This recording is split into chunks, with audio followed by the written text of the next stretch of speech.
Good morning to Asia, good afternoon to the Pacific, and good evening to the US and Latin America. It is my great pleasure to welcome all of you to APRU Multi-Hazards webinar series, Safety and Resilience of Higher Educational Institutions. This webinar is organized by the Association of Pacific Rim Universities, APRU, Multi-Hazards Program, and the International Research Institute of Disaster Science, Ayuda, Tohoku University in Japan. I'm Takako Izumi, Associate Professor of Tohoku University and Program Director of APRU Multi-Hazards Program. This is also a book launch event of the same title, Safety and Resilience of Higher Educational Institutions. And I'm very happy to announce that it will be published soon by Springer. We will share further details of the book once it is available. The book collects the experiences and lessons learned from higher educational institutions in preparedness, response, and recovery during the COVID-19 pandemic to prepare for such calamities beyond natural hazards in the future. Especially we as faculty and students in universities have to think of how we could protect our own assets and colleagues and staff lives and safety from all types of hazards, as well as how we could maintain education and research under such difficult situations. It consists of 15 chapters that address the challenges and new approaches from Africa, North and South America, Asia, and the Pacific. So some of you may have already participated in the APRU Multi-Hazards Campus Safety Program in the past.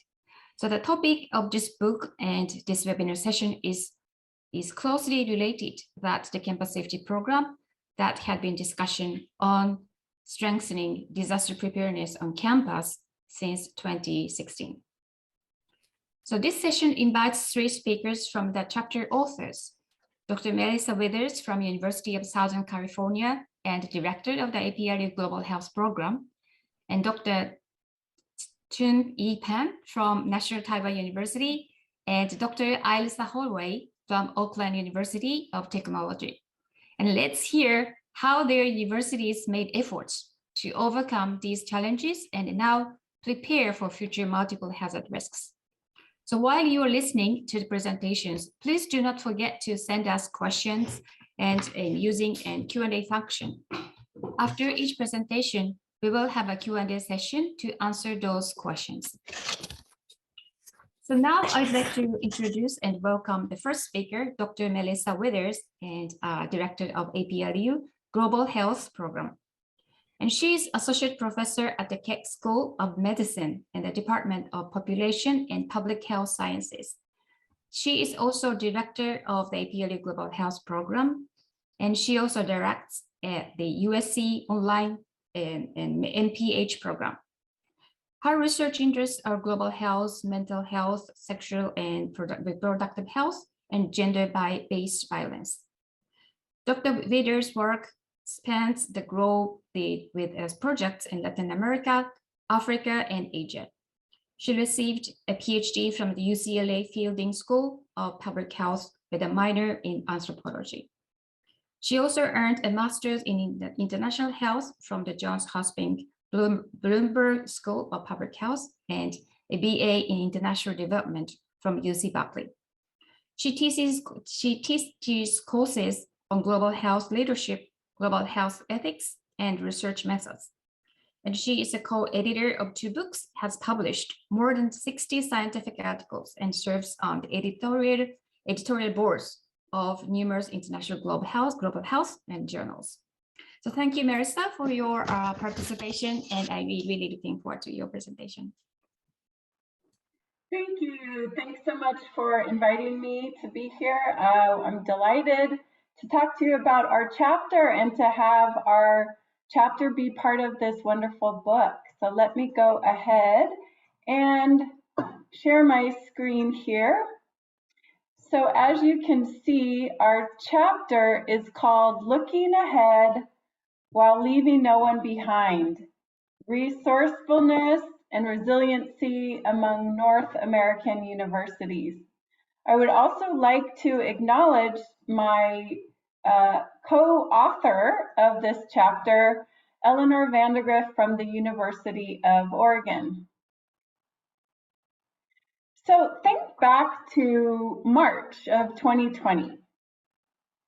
Think about the rapid transition to virtual teaching that was required, where students and faculty across North America and beyond were suddenly faced with a new learning environment. Labs had shut down at the universities. Student exchange programs were canceled, and classes had to be put on hold and online in a matter of weeks. Students were returning home to situations with less access to resources than on campus. Campus closures also exposed some large inequalities among students. For example, some students moving into their luxury family vacation homes, while others moved in to homes with additional obligations, such as working in the family business or caring for siblings. And certainly mental health of students was a concern as students dealt with the stressors of this experience. Universities had to grapple with ways in which academic, social, and experiential learning opportunities could be replicated in a virtual way. Many faculty were asked to quickly adapt to this new environment for the very first time, and of course, had to consider new ways to structure their courses to meet the students' needs, still engaging students, creating equitable learning environments, utilizing best practices in terms of course design, and it was a big challenge. Everything from entirely rethinking course structures for field-based courses, leveraging available technologies, finding ways to adapt course content to make it relevant during the pandemic, how to build community in online environments, and many, many others. So in this book, we highlighted 15 case studies from universities in Canada, Mexico, and the United States. We found that faculty learn to build community in an online environment, learn to create meaningful assessments and assignments, and students have responded to new offerings through participating in global cross-cultural and cross-country even programs. And many of these innovations, although born out of necessity, will really set the stage for future post-pandemic higher education. And so we divided these examples into student resiliency and faculty resiliency. And within student resiliency, we looked both at course-based experiences as well as outside of the classroom experiential education courses. And so really the objective of our chapter was to do an analysis of how to design effective online courses while still providing students with these virtual experiential education and leadership opportunities, how to engage international students and still create a sense of community and belonging for students across geographies, how to support students' learning, and how to leverage technological tools to meet shared educational challenges. In my talk today, I would like to share just 6 of the 15 examples that we highlighted in our chapter.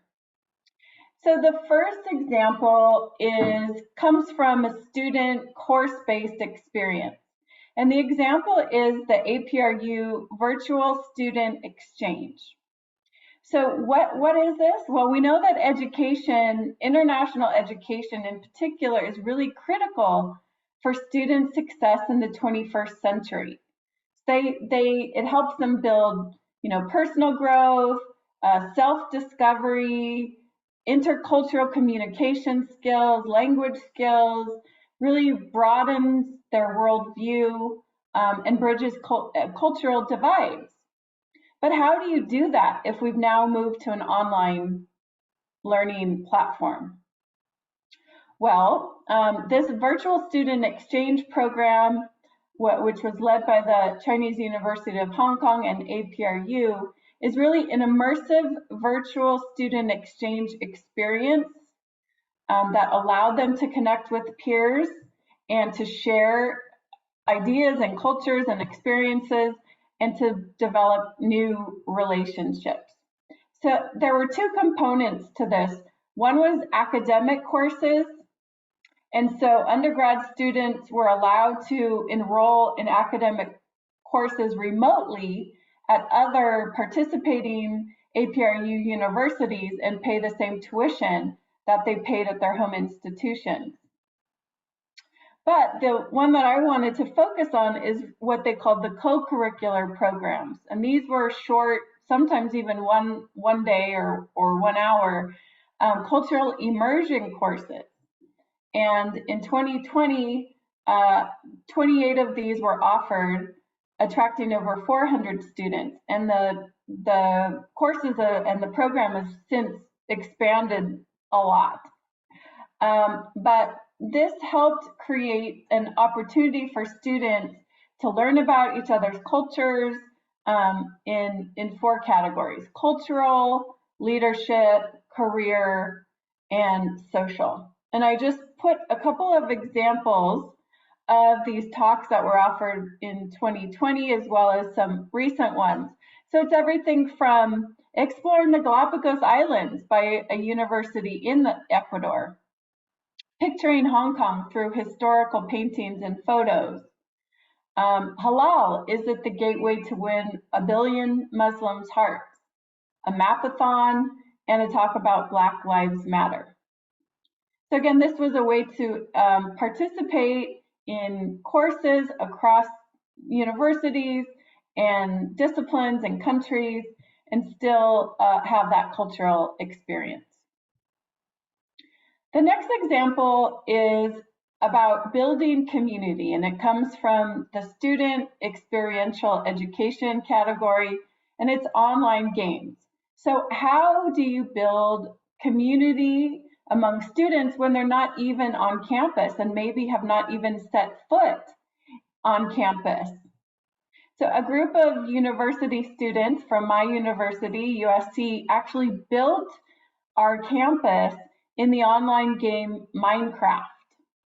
So the game Minecraft revolves around building expansive virtual worlds, gathering building supplies, and so they worked together. They spent days and weeks working together to create a realistic version of our USC campus by building it 1 brick at a time. They used reference photos from the web and satellite images from Google Earth. You could see there, it looks pretty realistic. They even incorporated iconic campus statues and landmarks. And so visiting students could even enter some of the buildings which were created by students from memory. And they could enter and play in this virtual campus, interacting with each other and other players. And it really helped to connect students to the campus community and even to each other, although they had never met. Another example is from the experiential education category, which is called the Corona Core. The University of Oregon partnered with local and state public health officials and agencies to create the Corona Core in June of 2020. And it really was designed to harness the student skills and energy in order to meet the public health demand for workforce to respond to the pandemic. And it was really conceptualized as an integrative learning experiential education for students that was embedded in a curricular experience. So these students were able to be trained through extensive hands-on observation, mentorship, of course, and on-the-job training.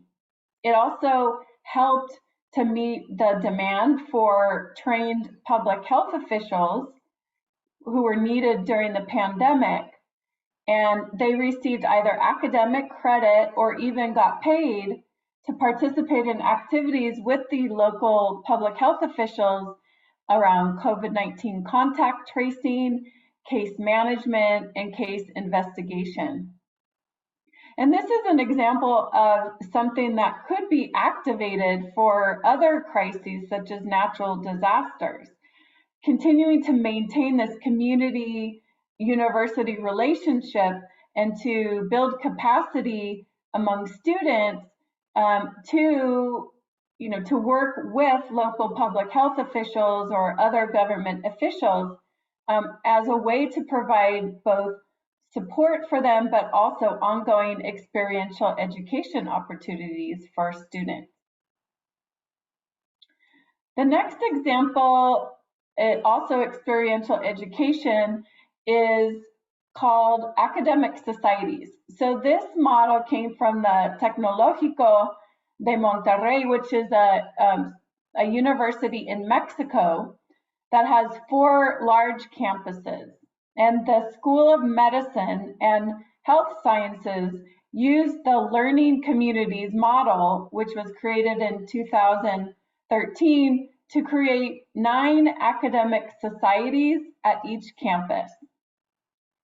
So each society has about 180 students from many health-related disciplines. They're assigned 1 faculty leader and 15 faculty mentors. And the idea really is to support the academic and professional growth of students, to stimulate personal growth, collegiality, facilitate constant communication and support between students and faculty, provide mentorship and guidance, provide a safe space for integration, wellness, and health, and to establish a network for when students leave the program. And some examples of ways that this was leveraged during COVID-19 was there were these effective communication channels that were already set up through WhatsApp. So students rarely checked their emails or didn't during COVID, but they certainly responded very quickly to WhatsApp. And so this was a way to provide real-time information and to communicate with students once they had left the campuses. They also tapped into this student population to create new public lines, information lines about COVID. And they created a program where students worked together using several social media platforms to build content around combating misinformation around COVID-19. They created more than 500 posts in about 6 months of the pandemic. And also these academic societies have been used for other things like mentorship, online tutoring, and even entertainment as a way to keep students engaged and feeling connected. So this is another great example of a program that could be leveraged for, say, natural disasters when these communication channels and this mentorship have already been established. So 2 more examples. One is the APRU Teaching in Virtual Environment series.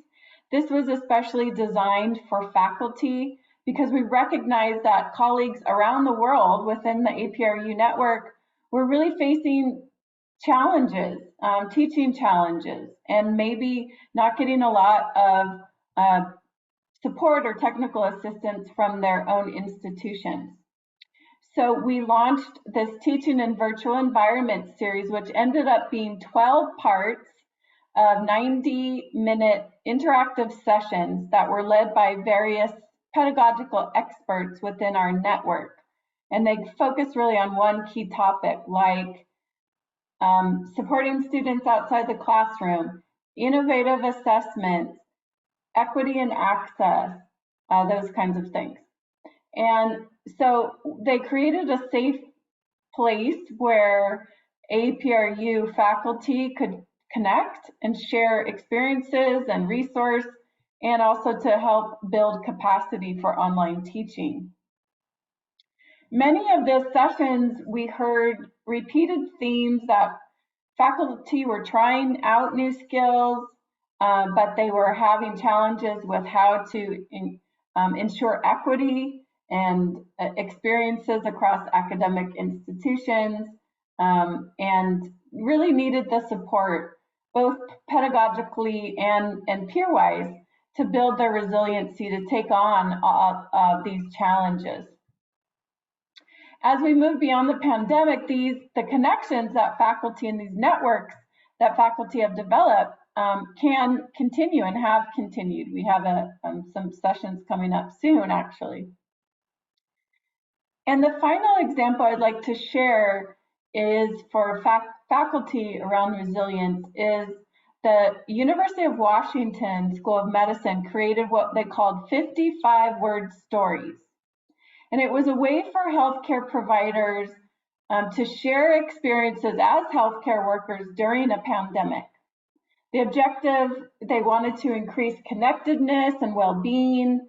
They thought by reading each other's stories, it could help promote solidarity and community, even when people were being really challenged and isolated. So all kinds of healthcare providers and students were invited to post on this curated website about how the COVID-19 pandemic had impacted them. And it really did strengthen the community of these workers during a really intense period. Hundreds of stories eventually were posted. And reading them, people said that these were really cathartic experiences that reinforced that they were not alone. So it provided this creative outlet for faculty and workers to express themselves and to reflect on the pandemic. And I posted one example of a post about that was called "Useless" by a medical student. So my conclusions really are the lessons that we talked about in our chapter really do provide evidence that universities have taken advantage of resources available to them as institutions of higher education, whether it's young, bright students, adept researchers, innovators, as well as pedagogical experts, to really demonstrate a commitment to solving challenges as they appear and to providing high quality educational experiences for students. Certainly they've developed the ability to adapt and overcome local or global even challenges, and discover new ways to support faculty and students. So I think this has really challenged us, but has really transformed virtual educational landscapes in ways that never would have happened or as quickly without the pandemic. We've definitely, I think, considered international education in a different way.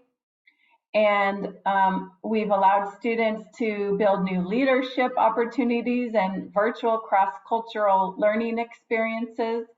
I think it's also important in terms of equity to consider how these virtual experiences allow more students who maybe would not be able to afford to travel to still be able to participate. So innovation and resiliency will help universities respond, certainly not only to COVID, but that to other challenges as they come along.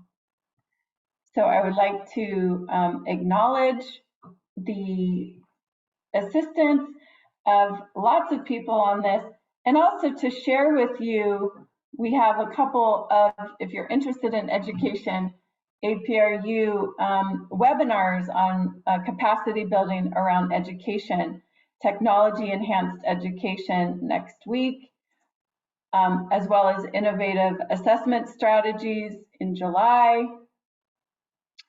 And another webinar coming up on June 3rd, Preventing Pandemics, Future Directions of the Social Sciences in Global Health, a roundtable discussion with the Philippine Social Science Council. And that's all I have. Thank you so much. Look forward to any questions. Thank you so much, Melissa, for your very interesting and informative presentations. I also really learned a lot from your case studies and on campus. It was very, very fascinating. And also, I realized how the students can be a very strong resources under this kind of emergencies, and they can utilize their expertise for communities. And I think that it's a good learning opportunities for themselves as well. Okay, so we will have a question from the audience. So what will happen with some of these virtual spaces, for example, the campus replica in Minecraft? Are you considering these for any use in the future? Thank you so much for the question. And yes, that many of these experiences and programs were so popular and so successful that they have actually been continued even after we've gone back to in-person education. So Minecraft is a very good example. That is being shared with all new students, whether they're coming to campus or not, as a way to make them feel part of the USC Trojan family before they even come. And the virtual student exchange program is more successful, I think more popular than ever, with many more expanded course offerings, because people really enjoyed that. Okay, thank you, Melissa. And also now, if we look at our future, so in the future, there is definitely a possibility we might face the same type of challenges, another pandemic. And from the public health side, how do you think the university should prepare for this kind of emergencies? So in our multi-hazard program, we see in hazards, not only the natural hazards, but larger and pandemic and health issues are also considered in one type of the hazards. And our discussion is that how we can combine these different types of hazards under the same emergency strategy, crisis management strategies. So what is your view on that? Thank you. Well, for one thing, I think that the pandemic highlighted that we were not as prepared as we should be. And there were a lot of factors that maybe we hadn't even considered, where to put all these students who are coming back, for example, who had been exposed while being gone or while being on break and coming back and now testing positive, living in the dorms. They had to be moved into hotels, which were at capacity. How to effectively communicate with students about emergency situations.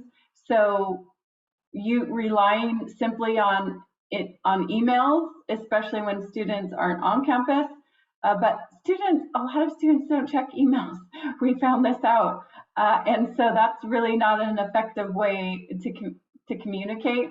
I think we can also take some of the lessons that we learned with things like the Corona Corps and really leverage these opportunities to train students and build capacity among students in the event of a disaster, because they'll be the next kind of workforce.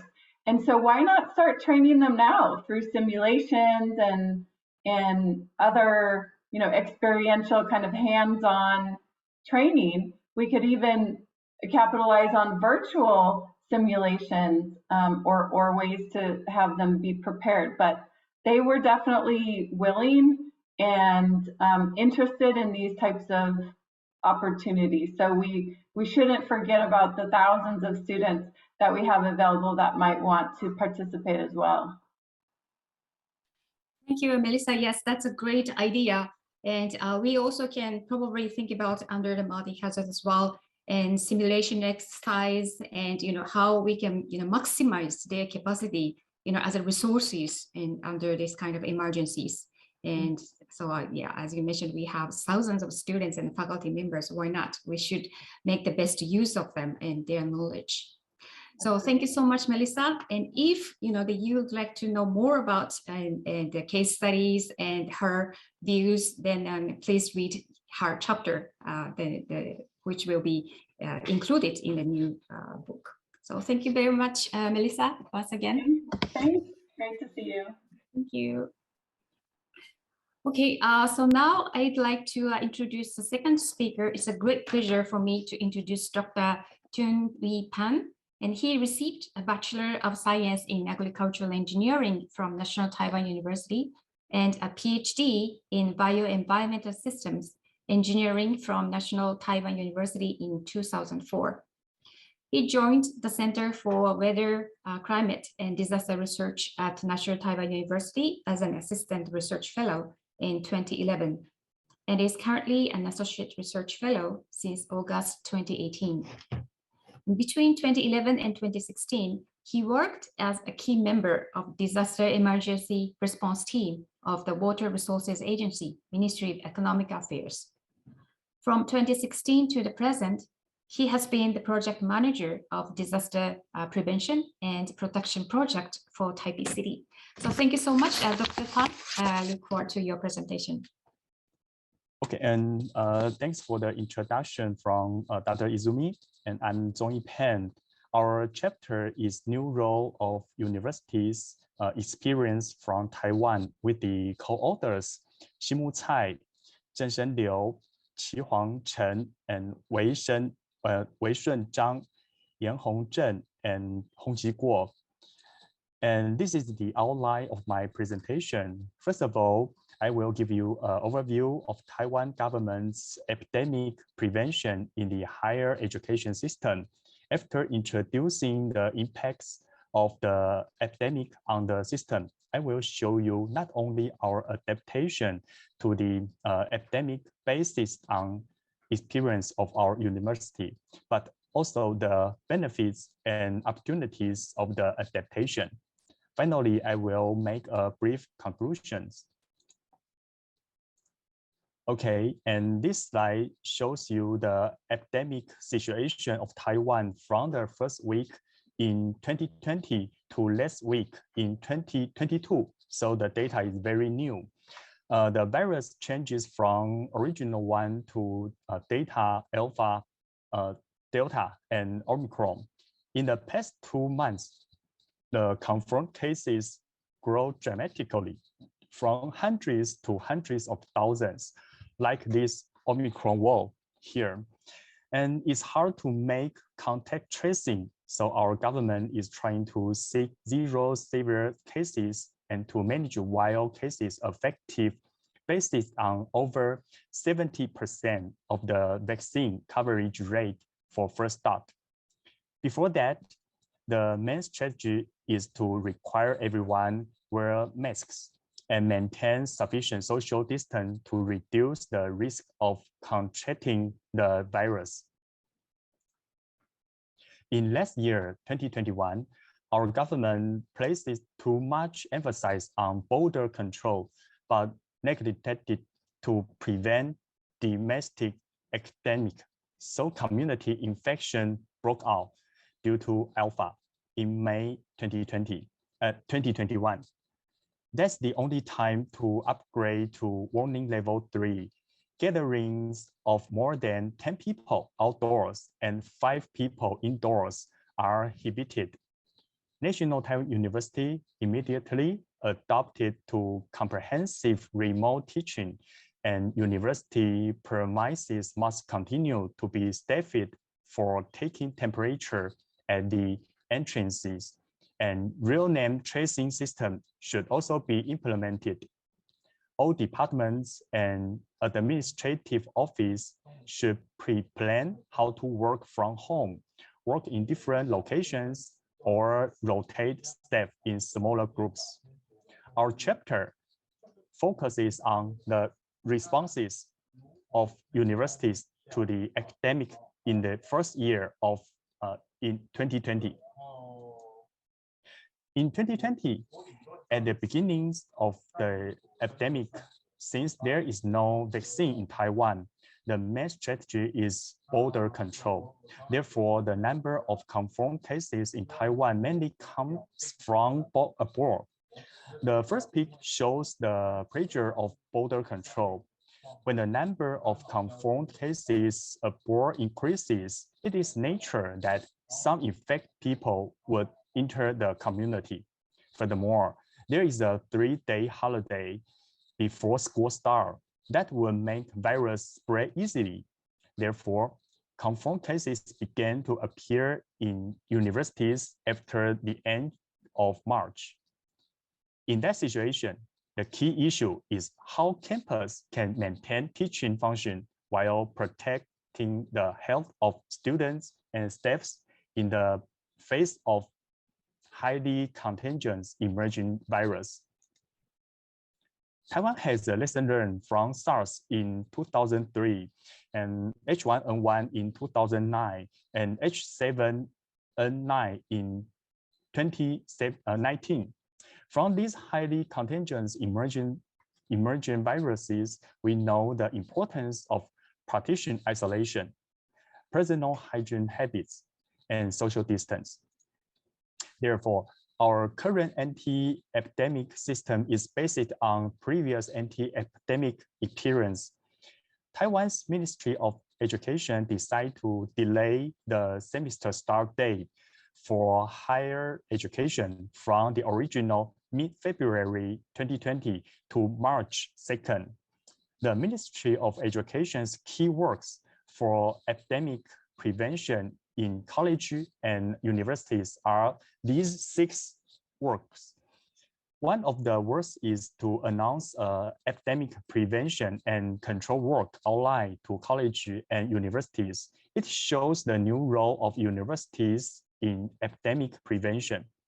Among them, the red box, including planning for remote teaching and tracing activities in campus, are the focus of experience sharing today. Let's talk about the impacts of the epidemic on Taiwan's higher education system and take my university, National Taiwan University, as an example. This slide shows you the impacts of the epidemic on our university and our responses. In the beginning, NTU issued a school-wide epidemic prevention strategy letter on January 13. And starting March 2023, for 2 weeks, NTU took the following measures in responses to the cluster of COVID-19 cases in academia syndicat. No visiting between 2 organizations, using remote learning, home isolation for the people of NTU who visited academia syndicat in past 2 weeks, and no shuttle bus service, no club activities in NTU campus. On March 13, the NTU campus began to implement access control in daily time. If you want to enter NTU, you must show your ID. A week later, NTU announced that it will no longer hold physical meetings, only video conferences. With the outbreak under control, gathering restriction eased and the campus is open to public. Okay, all the measures have one purpose: cut off social contact. So here I will show you how NTU play a new role for teachings. The purpose of the new role of university for teaching and learning methodologies was to effectively prevent the expansion of COVID-19, to ensure both the safety of the large number of faculty, staff, and students as the new semester began, and also the school's normal operations. The teaching pattern could be classified into non-contact and contact. In our chapter, I will present NTU Cool for non-contact teaching and an automatic temperature measuring device for contact teaching. Here we call NTU courses online as NTU Cool. It's a digital learning platform developed and operated by our university. It has three main functions: video learning, online interaction, and learning footprint tracking. These functions help teachers address challenges introduced by online teaching and serve as one third of NTU courses. That means more than 2,000 courses in the spring 2020 semester. The number of courses and users increased about 6 times compared to those of the previous semesters. One of the NTU Cool best developed features is custom video learning module that lowers the threshold of online teaching. Teachers can upload their own videos and import videos from YouTube. Teachers and students can post comments and reply on specific part of video. You can see that each blue dots here, each blue dots on the timeline represent a comment at that specific time in the video. The comments are both shown during the video playback A and also below the video B. One of the features of teaching videos is that students can learn at their own pace. NTU Cool's video player is designed to support this learning style. The module allows students to control video playback so they can pause the video for taking notes, search for a specific part to review, and skip part which they are already familiar with. The module provides visualized statistical chart graphs of students' video watching behaviors, including their completion rate and view counts of different parts of the video. This information enables teachers to keep track of students' learning pace to adjust their teaching pace accordingly. This slide shows the timeline of NTU teaching policy for spring 2020 affected by the epidemic. More and more teachers and students are familiar with online class. This slide shows the contribution of NTU Cool to reduce the risk of infection from physical classroom. But it is interesting that the traffic with more courses move online after this part. After a midterm is lower than that with less online course before midterm. You know why? Because students want to take a break after midterm. And we also saw this phenomenon this semester in 2022, the same situation. Of course, some courses require experimentation or hands-on. Physical classroom is necessary. Therefore, we have to check the body temperature of people when entering rooms. But the step is not safe in the first photo, right? Here, it's not safe. And in the second photo, the thermometers is very expensive. So the original idea is performed during the epidemic of SARS in 2003. Dr. Shenzhen Liu used an infrared detector combined with the existing forehead thermometer. The device automatically screens a subject's temperature when his or her forehead is close to the temperature sensor. And In July 2020, those students of EE departments update the device. This epidemic prevention control system can upload temperatures and foot traffic data taken at each control point on the campus to the NTU database. It's a cost-effective system, costs about $100. Furthermore, NTU published the design drawing for the people who want to DIY. You can see the photo on the right. We bundle two ready-made instruments with tape and add an L-shaped mirror so that we can see the temperature numbers on the screen behind the instrument. The idea is simple, but works. Today, the automated temperature measuring device has been installed at the entrance of each building on the National Taiwan University campus. So what are the benefits and opportunity of NTU Cool and the automated temperature measuring device for facing COVID-19 or such a new epidemic in the future? NTU developed the digital learning platform NTU Cool for non-contact teaching and create a low-cost automatic temperature measuring device with a contact tracing system for face-to-face learning. About NTU Cool, and according to the figure, it demonstrates that teachers can start implementing online teaching without much difficulty by using the training course about online teaching on NTU Cool. About the low-cost automated temperature measuring device, we can grasp the footprints of tens of thousands of people moving on campus every day and their temperature status. The system helps avoid cluster spreads in the university. Finally, I will give a conclusion. Although there are enough vaccines in Taiwan at present, the background of this chapter is mainly about the university's epidemic prevention measure without vaccines in Taiwan. For healthy people, we need wear masks and maintaining social distance.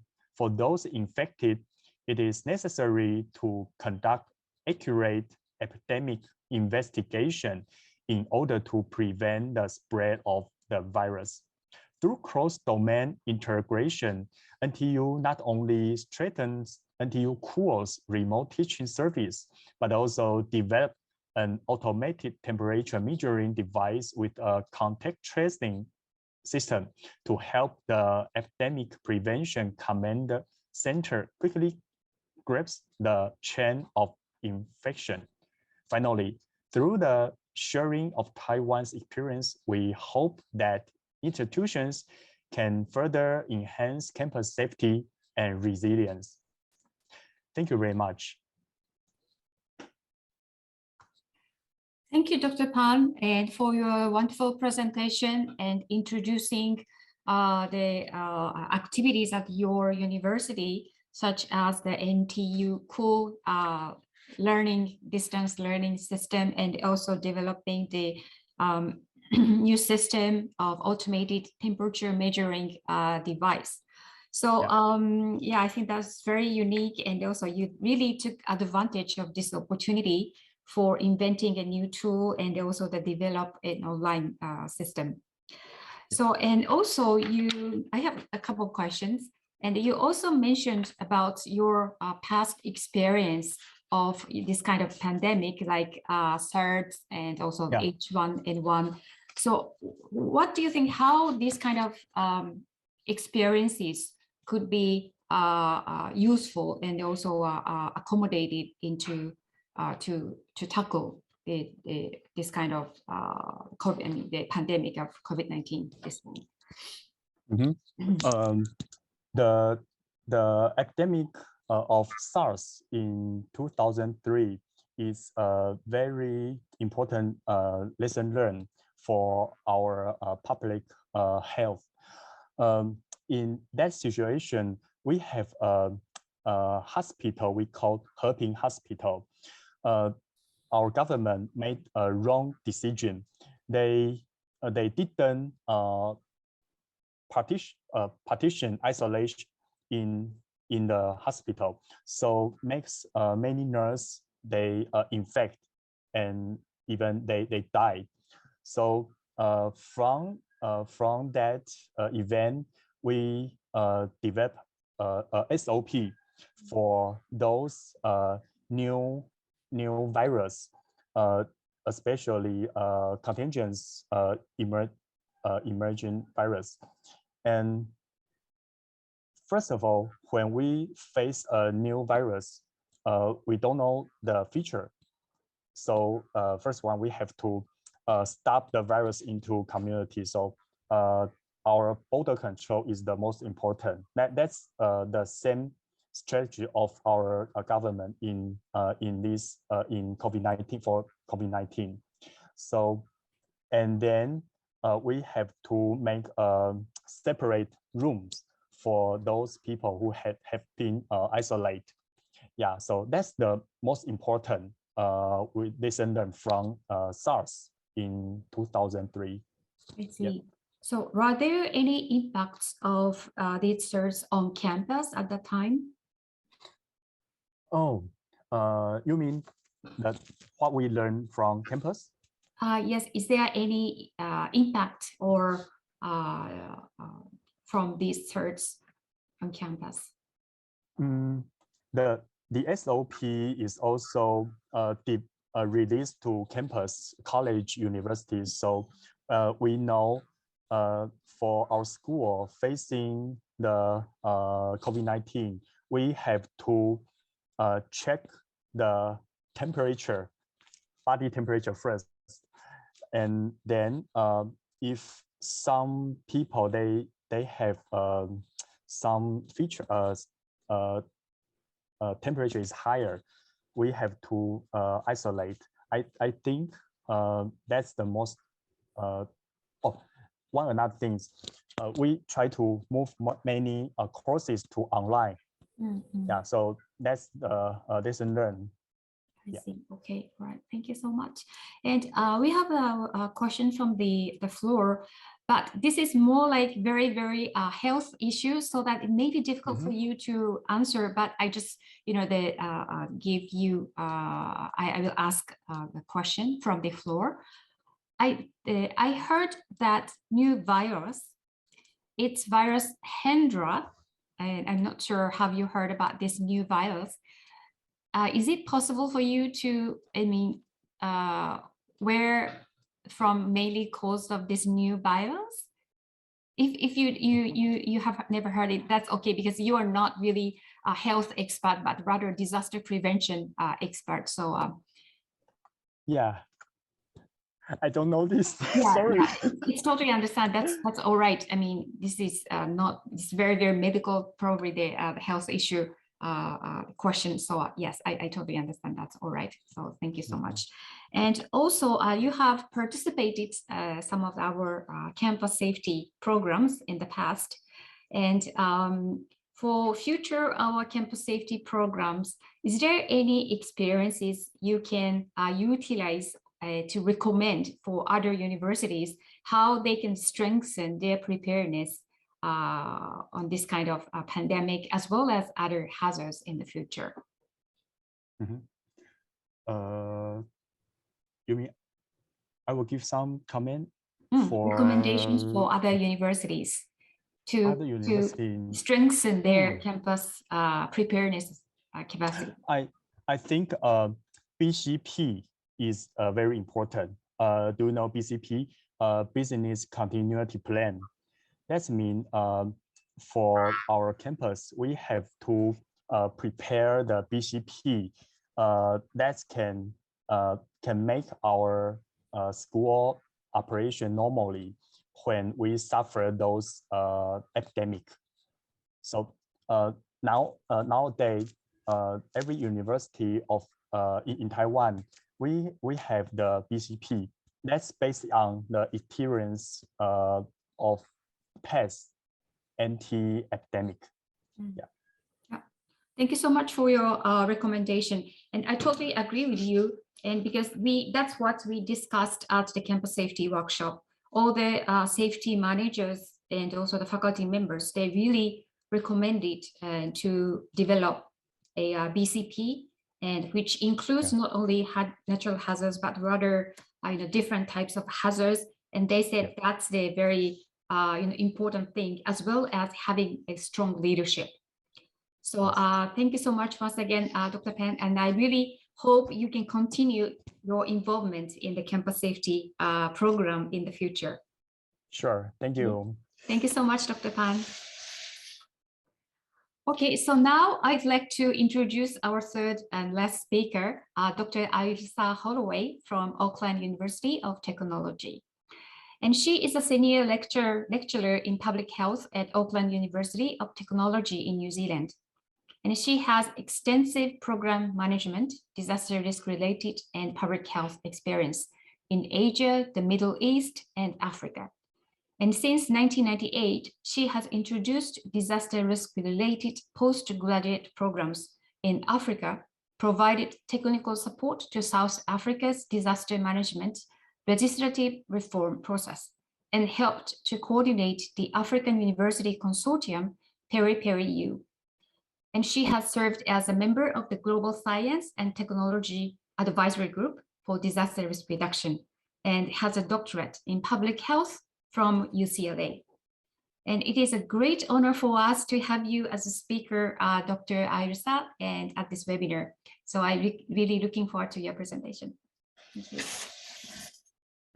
Okay, Professor Zumi, other panelists and colleagues, thank you for this lovely opportunity to present a snapshot of my chapter on vigorous, vital, vulnerable universities and COVID-19 in Aotearoa, New Zealand. This input, I'm going to be clear, is limited to the 2020-2021 period.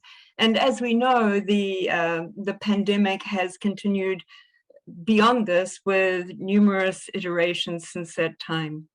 So although I'm absolutely positive everyone knows New Zealand's location, the map in the upper right-hand corner profiles the country's position in the Pacific Ocean and the immense distances to other regions that proved to be both protective and isolating over the past 2 years.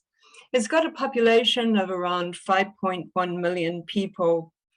So this presentation and the chapter foreground 3 key themes related to the country's university engagement in the first year of the COVID-19 pandemic. 1, that higher education governance systems that systematically or systemically incorporate disaster risk considerations are better placed for a vigorous and coherent emergency response. 2, that universities are vital in the frontline response to public health and other emergencies. And 3, that universities are also vulnerable. They're vulnerable externally with respect to exposures outside the institution and internally with respect to students, staff, and their operating systems. So New Zealand entered 2020 on the back of 2 exacting public health emergencies as well as other disasters. It was emerging from a national measles epidemic that by February 2020 would result in nearly 2,200 cases. And this epidemic was not restricted to New Zealand alone. It unfolded most tragically in Samoa, with more than 5,600 cases, along with around 83 deaths.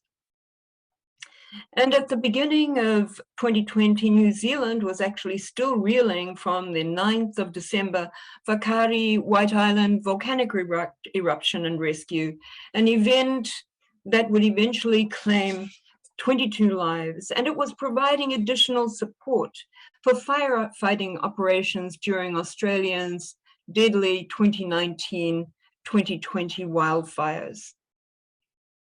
This provides a really important context for how New Zealand as a country, as a culture, interprets risks and threats both internally and externally.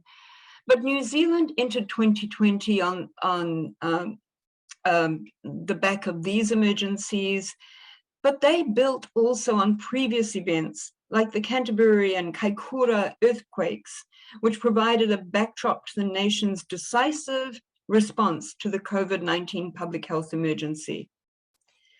And just a little bit on New Zealand's university sector, there are 8 universities with about 180,000 students. In 2019, the country's university student body comprised 81 domestic enrollments, with a further 19% from international sources. Overall student numbers range from about 3,000 at Lincoln University to up to 43,000 at the University of Auckland. And while the specific governance mechanisms for the country's universities are devolved to the institutional level, the sector also incorporates national structures and agencies for coherence, alignment, and quality assurance. So obviously the Ministry of Education is tasked with developing the overarching tertiary education strategies and policies, as well as policy advice and strategic research. The Tertiary Education Commission is responsible for funding tertiary education nationwide. And the Vice Chancellors of New Zealand's universities meet as the New Zealand Vice Chancellors Committee. Now, this is a statutory body mandated for quality assurance, and it is responsible for 2 organizations that share and fulfill these statutory responsibilities. One is Universities New Zealand. Its remit includes providing an advocacy voice for the country's 8 universities, representing their collective views nationally and internationally. The other organization is the Academic Quality Agency of New Zealand, the AQA, which undertakes an external quality assurance of universities through a regular cycle of academic audits. And national engagement on university-related issues is further enabled through the Tertiary Education Union, the New Zealand Union of Students Associations, and the Te Mana Akonga, the National Māori Tertiary Students Association. And during COVID-19, these stakeholders have all played absolutely crucial roles in informing and supporting university action that is nationwide. Before I focus on the university sector response, let me quickly run through that fast-paced first few months of 2020, which are clustered into 5 phases here. New Zealand's first COVID-19 case was reported on the 26th of February 2020 as an arrival from Iran, with evidence of community transmission announced by the 23rd of March. Case numbers escalated, reaching 315 confirmed or probable cases by the 25th of March, which I know for many of you is going to sound really, really small. But with concerns of mounting community transmission, reinforced by epidemiological modeling that indicated that the country's health services just could not manage this rapidly rising case number, the government made an explicit policy decision to adopt a vigorous elimination strategy. And this resulted in a phase 2 response that saw a rapid escalation of public health control measures. Now, these ultimately resulted in New Zealand's Prime Minister, Jacinda Ardern, announcing a nationwide lockdown for 4 weeks from the 26th of March. And these alert level 4 conditions were extended until the 27th of April 2020, followed by an incremental de-escalation to around the 14th of May. The go hard and go early strategy effectively stabilized and reduced the number of new cases as lockdown measures were applied, along with vigorous testing, contact tracing, and heightened border controls that included government-managed isolation and quarantine. Now, while pandemic management, as we all know, has continued well beyond 2020, that period, March to May, was pivotal for containing and controlling COVID-19 transmission in Aotearoa. as well as embedding wide-ranging elimination measures that largely enabled the restoration of social and economic country as in-country controls were lifted. And I don't know if you can see this, but among the defining features of Aotearoa New Zealand's response to COVID-19 were its ambitious adoption of a COVID-19 elimination strategy and the early introduction of a national COVID-19 alert system. Now, in both instances, New Zealand may well have been the first country globally to adopt such measures that provided a unifying science-based framework for national response. So let me speak briefly about New Zealand's national COVID-19 alert system that was actually introduced on the 21st of March 2020 and preceded the announcement of lockdown conditions. And for those of you interested in natural hazards and disaster risk management, this you might find of interest because the framework actually built on widespread government and public familiarity with existing emergency alert systems for naturally triggered threats such as wildfires, and was phased from level 1, which is prepare, to level 4, which is lockdown. And you can see, if you can, that this involves a number of measures that are linked to each one of those phases. So essentially, this COVID-19 alert system provided a scaffolding that could be uniformly applied for a highly dynamic risk like COVID-19, whose trajectory was uncertain, along with immense scope for application across geographic scales and across geographic sectors, or different sectors, including New Zealand's university enterprise. Now, the implementation of these policies had immense implications for New Zealand's university sector.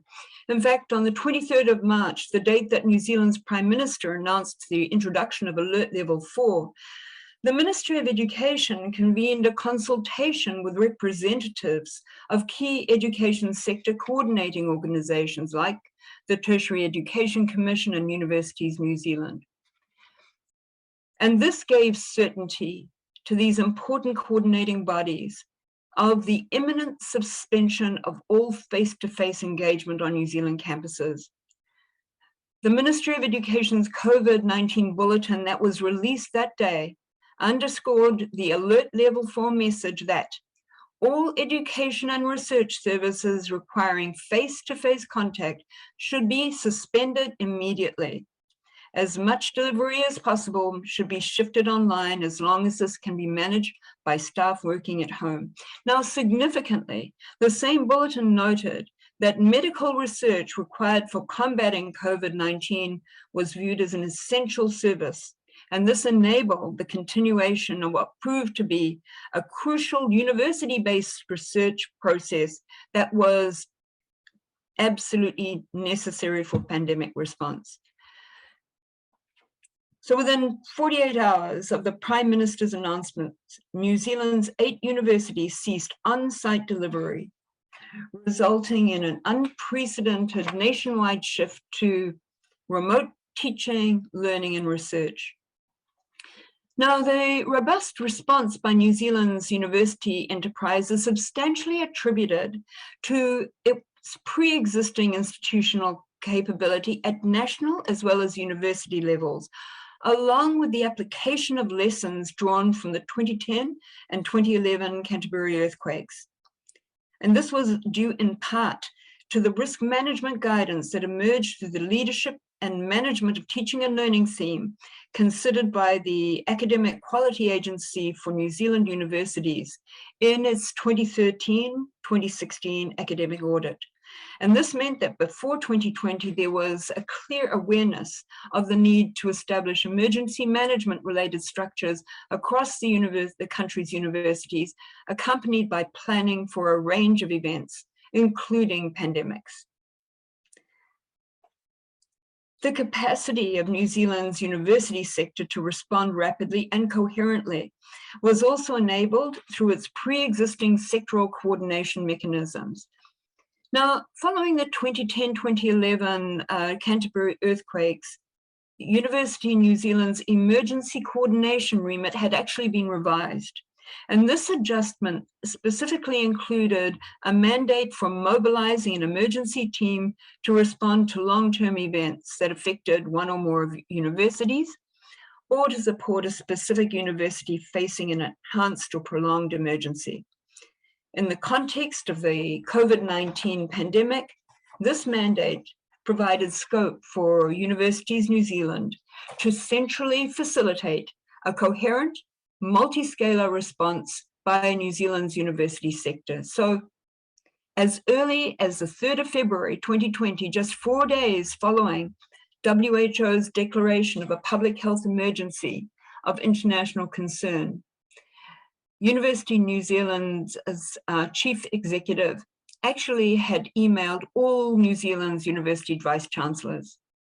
This communication clarified UNZ's role as the central sectoral coordinating mechanism for nationwide university response to the novel coronavirus.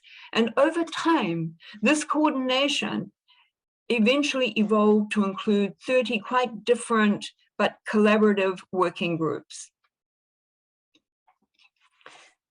Now, among the UNZ interventions that advanced pandemic management across New Zealand's universities and other HEIs was its engagement with government to develop unifying guidelines for tertiary education organizations on how to operate under different alert levels, which of course, as you'll see, is aligned completely with the national COVID-19 alert system that we described earlier.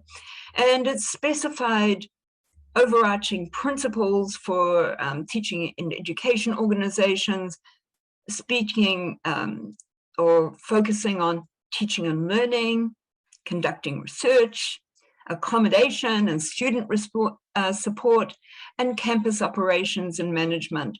And that was made available to all universities and teaching and learning institutions at a tertiary level.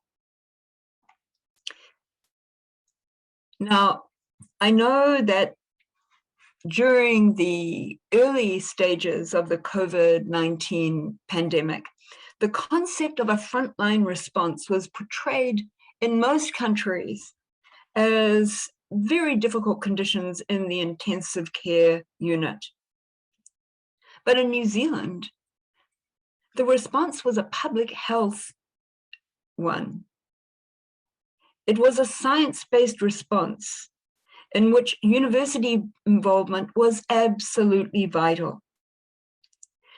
It was a response that engaged science advocacy, epidemiology, and rigorous mathematical modeling. It was a response that was enabled by the rapid advancement of the development of genomic sequencing capability. It was a response that profiled effective risk communication.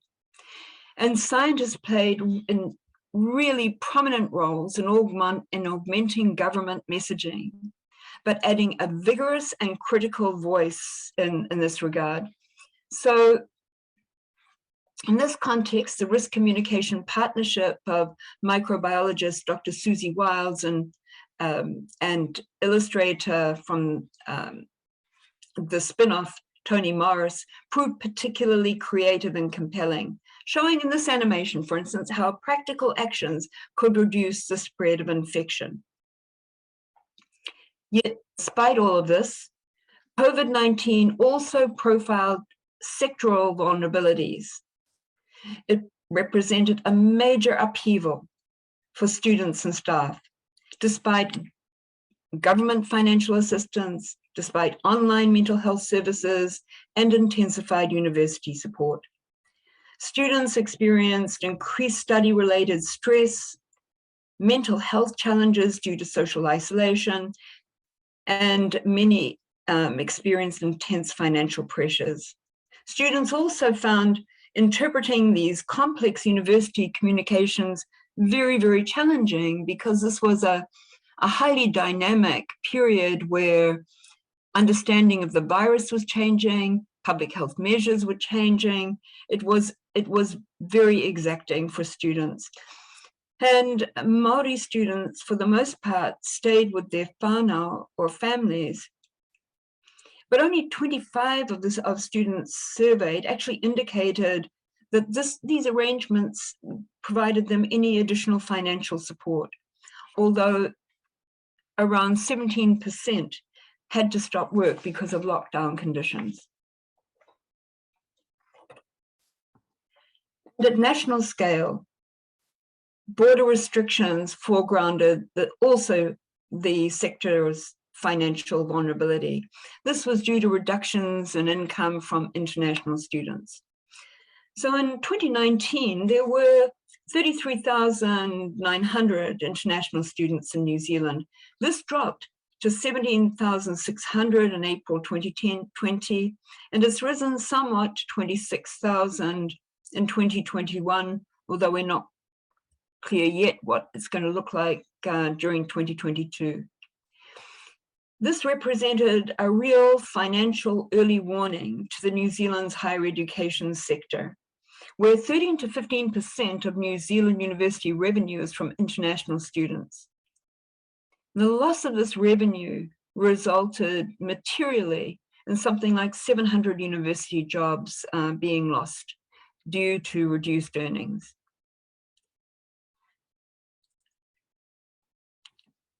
So, as we contemplate navigating future risk, and we know that this will become more interconnected, it will become more systemic, it will be characterized by greater uncertainties.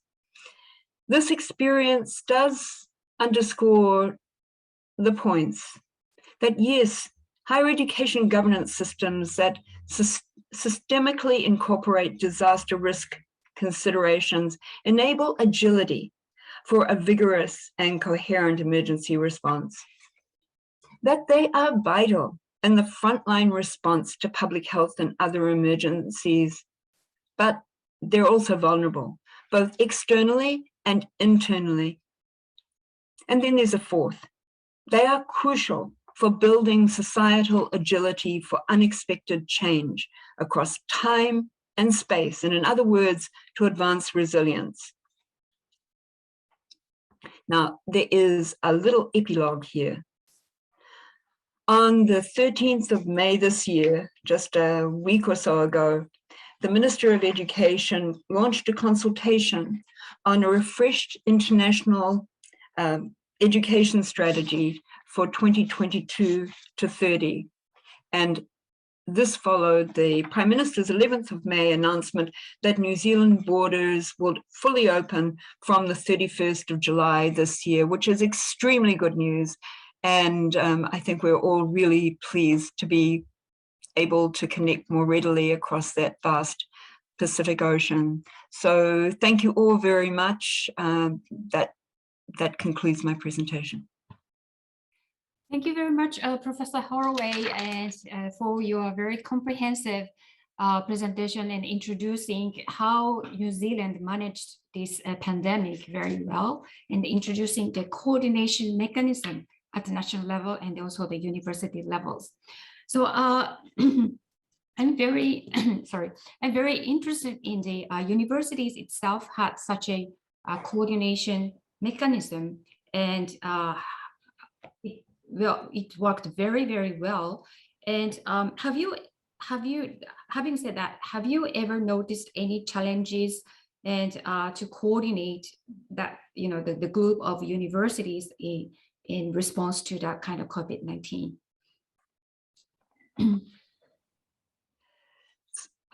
So the coordination took place through Universities New Zealand, which is a body that is set up explicitly to bring universities together. And I think the fact that this already existed, the fact that it had already become sensitized to the need to work collaboratively, maybe through other natural hazard events, meant that there was an understanding of how it should it should work cooperatively. And I think one of the themes that resonates through this entire piece is the crossover from one threat, one learning experience to another, from the lessons learned from the geophysical experiences of the earthquakes to taking your wildfire alert system and adapting it for an epidemic. This shows, I think, a really interesting capability to cross-fertilize across different risk fields that builds kind of a multidimensional approach that becomes more robust. It means that you have more agility because you've incorporated more ways of thinking about risks into your decision-making processes.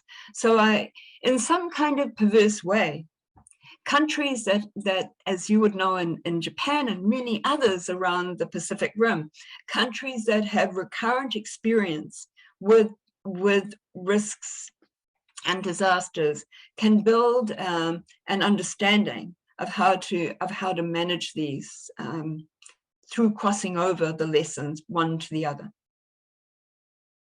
Thank you so much, Dr. Holloway. And your what you just mentioned reminded me of a new, it's not new, but an approach. It's called all hazards approach, and which try to find a common areas in different types of hazards, then try to make the consolidate the disaster response and recovery strategies, which can tackle different types of hazards more effectively. So I think what you have just mentioned can be a hint for that kind of the approach more comprehensively. So have you heard about that approach, and what is your view on that approach? It's called all hazards approach. No, I think I agree that any approach that crosses more than one hazard, or in fact one vulnerability, is a really, really good way to take things forward. And I just want to sort of put on half my African hat here for a moment, and it is extraordinary to me that many of the lessons that we are learning in more developed countries are things that have had to be dealt with in the global south, where issues around communicable disease, drought, displacement, conflict are part of a moving and complex risk environment. And so institutions in those conditions and those risk contexts have had to build in capabilities to adjust, which I think all of us might learn from as well. Yes, I totally agree with you, Dr. Holloway. Thank you so much. And also, you mentioned very important things is risk communication. I think even in Japan, that was a very, very challenges and difficult issue, risk communication under the COVID-19 situation. So, having the very strong and good risk communication, of course, I'm sure we can reduce the mental health issues and also the stress from of the public. So in terms of risk communication, how we can strengthen that capacity to prepare for future hazards? What is your recommendation in this topic? So in general, or for universities, it is a huge topic, and clearly one of the challenges with COVID-19 is that the messaging had to change as there were changes in the virus's behavior, as new interventions became available. And I think it's extremely challenging for the public to keep pace with those kinds of adjustments. So having capability to manage change in your messaging is really important, as well as using very different channels for different audiences, depending on levels of literacy, on age, you know, younger people, much younger people are going to be tuned into TikTok more than older groups. So having in place appropriate approaches for different audiences, I think is going to be really, really important. Thank you so much. Yes, now we have variety of tools of the communications. So in the future, I think it's very important how we can take that kind of make the best use of those tools among all of us. So thank you so much, Dr. Holloway. And you are also having a public health background. And as you know, it's very important to link disaster risk reduction and also public health. That's a very big topic for all of us in disaster risk reduction areas. So I really hope we can work together in the future, and I hope we can learn more from you, from the public health side, to strengthen the disaster risk reduction in general. Thank you very much, Dr. Holloway. Thank you, Takako. Thank you. Okay, so that is all for today's session, and I'd like to express our sincere appreciation to our wonderful speakers today, to Dr. Melissa Weathers and Dr. Tun Wee Pan and Dr. Ayuda Holloway for the excellent presentations and sharing their experiences. And if you are interested in knowing more about their topics, and please read their chapters that are included in our new book, newly published in the near future. So also thank you for all the audience who joined us at this session. I hope this session gave you some hints on how your research could contribute to strengthen your campus safety.